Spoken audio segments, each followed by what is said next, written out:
Опа. Що, непонятно, що це офіс? Виїжджаємо в інше місто, забирати наш новий трак. Ну ти гніда. Ціни на траки починають падати. Дзвонимо до віце-президента. Нам треба 80 тисяч доларів. Факт Путін. Це дуже важкий бізнес. Це наш трак, його можна вставляти на відео. Це сам ті звук странний, чув? О, наш фліт-менеджер, де зараз мене буде, напевно, взйобувати. Я нічого біля траків не робив. Підписуйтесь, ставте лайки. Закусєніць до гори. Якщо на ваших трейлерах є така наклейка, можете ставити на нашому ярді. Ми не будемо толити. Що в нас відбувається зараз? Скільки працівників, скільки траків, щоб вам було цікавіше дивитися і розуміти, як все починалося і як воно зараз відбувається. Займаємося грузоперевозками. Їздимо, наші водії їздять на таких конях желізних. Ну це не наш кінь, а оце гарний кінь. Сонце. На сьогоднішній день у нас близько 70 траків плюс-мінус. Ми думаємо, що до кінця року вже буде 100. Ну це наш гол. В загальному наша ціль 1000 траків на дорозі Америки, можливо і Канади в швидкому майбутньому. І слідкуйте за нами, за тим, як ми будемо йти до нашої цілі в 1000 траків. Друже, на цьому каналі ти побачиш, як простий українець може побудувати бізнес в Америці, і які проблеми ми постійно маємо в нашому бізнесі, як ми їх вирішуємо. Діалог, який буде відповідати на такі питання. Чому і як переїхав в США, чому саме логістика? Вчився в Чернівцях, жив з румейтом. Андрій, привіт. Розмовляв по телефону з ним, він мені почав розказувати, у нас тут такі спортзали класні. Тут за $40 можна єдине купити, за $40 в місяць тут спортзал з басейном, з усім. І я такий думаю, йо-моє, треба їхати в Америку. Все почалося з того, що у мене інший знайомий займався візами, я до нього написав, він мені сказав, давай всі документи збирай. Я зібрав всі документи, поїхав в посольство, по J1, відкрили візу, бум, я щасливий, мені зробили approve візи і я в Америці. Мене звати Віталій, я з Дрогобича, Львівська область. Приїхав сюди по програмі Work and Travel у 2015 році. Лишився і шукаю свою американську мрію. Працював на вікна, вставляв вікна, підлоги, паркети. В принципі, з меблями досить довго працював, більше ніж рік. Вчились попасти на роботу диспетчером в тракову компанію. Я там пропрацював 3 роки. У мене були і локальні водії, водії, які їздили по всіх штатах. Після 3 років я там попрацював, пішов в іншу компанію. Там, де вже працював Денис, там ми зрозуміли, що треба щось починати своє. І, в принципі, так і почалася наша дорога в бізнес. Якщо я не помиляюся, ми з Денисом на початку кинулися по $5000. Це були всі наші інвестиції. Скинулися ми по $5000 і все. І ми тоді працювали ще на роботах. Вирішили, що хай компанія буде активна. В принципі, ми так і планували. Буквально місяці ми хотіли від 3 до 6. І в цьому періоді почати нашу, скажімо так, роботу вже на самих себе. А страхівка нас чарджила поступово. Мені здається, кожного місяця. І, в принципі, якщо ми скажемо, у нас на рахунку там було $10 000, і кожне місяць ми бачили, як ця сума стає менше. Здається, півроку пройшло, і грошей не стало. З тих $10 000, в принципі, залишилося, я не знаю, або взагалі не залишилося, або пара доларів залишилося якихось. І от тоді включається голова. І тоді, коли ти вже на дні, там на нулі, ще щось там, тоді починає працювати насправді голова.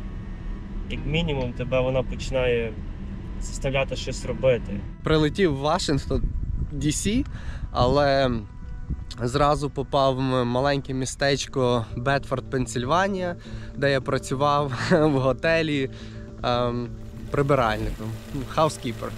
Англійської на той час взагалі не знав. Потім розумів, що це не моє. Переїхав в Чикаго, працював на різних констракшенах, механіком. Потім теж зрозумів, що це не моє, не подобається мені. І почав працювати диспетчером. Ну, це те, що мені реально дуже сподобалось, зайшло.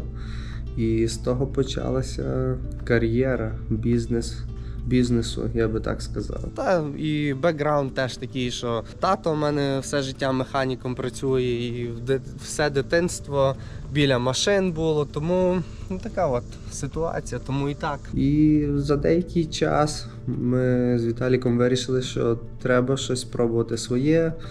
Відкрили MC, десь ще буквально півроку почекали, коли воно було активно, а потім зрозуміли, що вже нема куди тягнути, тому що гроші закінчуються, які ми інвестували перший час, і почали активно шукати водіїв, що було найважче. Перших водіїв було нереально важко. Ми коротше ходили по тракстапу. Тракстап, всі знають, що таке тракстап. Ми роздрукували візитки наші і ходили, холодно було, я пам'ятаю, реально холодно було. І ми ходили по тракстапу і старалися зловити якогось водія, дати йому нашу візитку, розказати, хто ми, чим ми займаємося. Думали, що він не буде з нами працювати. Ставили візитки їм так в ручку, в машину, щоб вони там, якщо їх нема, вони там могли побачити, що там якась візитка стерчить. Та коротше, через пару днів нам подзвонили. Але подзвонив не водій, а подзвонив власник паркінгу, на якому ті візитки валялися по всьому паркінгу. Це, коротше, ще був українець. І сказав, що раз ми таке зробимо, буде клінінг викликати і клейм нам впише. Така коротенька історія. Живу тут, в Ромовілі, зі своєю дружиною, звати її Марта. Також чекаємо на поповнення. З дня на день вже має бути маленький торнадо Мікейла. І чекаємо вже з дня на дня. Тому, в принципі, в нас з'явилося, скажімо, за рік, за два дуже багато водіїв, які досі з нами, люблять з нами працювати, їм подобаються різні умови. Що ми робили? Ми не придумували велосипед. Ми, в принципі, брали якісь компанії, які ми знали, які, в принципі, працюють по похожій системі, як ми знали, що ми будемо працювати, по якій ми вміємо працювати. Що ми робили? Ми дзвонили в цю компанію, ми дізнавалися умови співпраці, скажу чесно, ми брали їхній контракт, ми дивилися на їхній контракт і ми думали, що ми можемо покращити і зробити краще в нашій компанії.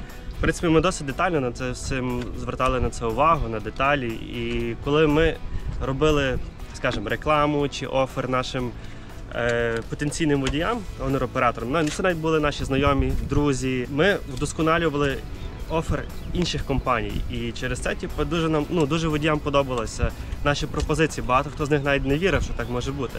Було зроблено багато речей, які, в принципі, йшли нам в мінус. Але ми знали, в принципі, у нас був такий план, що через місяць-два ми говоримо цьому водію, слухай, тобі подобається з нами працювати? Дивись, тут ми працюємо в мінус. Давай вже, скажімо, буде не 6, а 8%.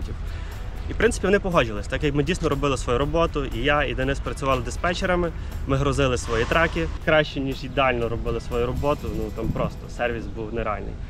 І от водії, в принципі, погодились потім на 8%, на 10% і, в принципі, на 12%, так як ми зараз є. Все так було.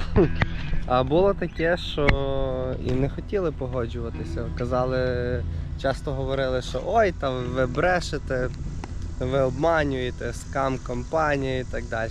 І різне було. Але насправді перші наші водії це були водії, яких ми знали до того, працюючи в інших компаніях. Ми всім, коли ми тільки відкрилися, ми всім дзвонили і казали, ми відкрили компанію, пацани, приходіть, бо буде дуже класно. І вони знали, що ми були круті диспетчера і, в принципі, один за другим тягнулися, потім реклама запустилася, і так почався розвиток Load and Go. Привіз водій, каже, трак ідеальний, чистенький. Ідеально чисто, грязно, як в смітнику. Нам все одно, матрас, що він з ним робив? Дзвонимо в клінінг І вони будуть нам то все чистити, вичищувати. А що для водія $200? То тако. І 200 баксів заробив. Так що деякі водії вибирають заплатити $200, ніж годинку попрацювати і почистити той трак, який вони беруть, в принципі, в ідеальному стані. Ми перед тим, як віддати комусь трак, ми його дуже круто миємо, дуже круто чистимо, і він виглядає як новий, навіть якщо і на ньому коли-небудь їздили. Дивіться, тут ми працюємо. Насправді досить крута ерія, тому що тут є зразу наші партнери з боку, де ми беремо грузи. З іншого боку також наші партнери, які нам постійно дають грузи. Тому про це ми ще поговоримо, далі буде продовження.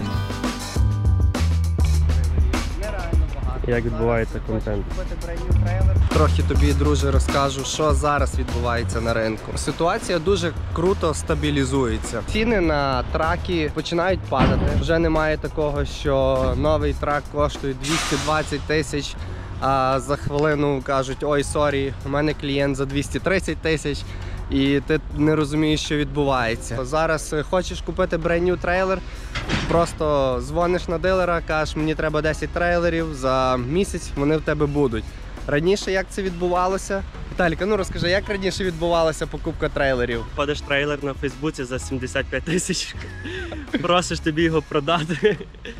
Тому що реально такі ціни були на грузи, що окей, трейлер дорожчий на 10 тисяч, на 15. Ти буквально за тиждень, за два ти можеш покрити цю різницю, а далі вже заробляти. Тобто, був трошки смисл в тому, не завжди, ми сильно, в принципі, не купляли щось такого крейзі. Один трак купили за 150 тисяч, який він, в принципі, вже вартує 80 тисяч, 70, напевно, в 2 рази подешевше.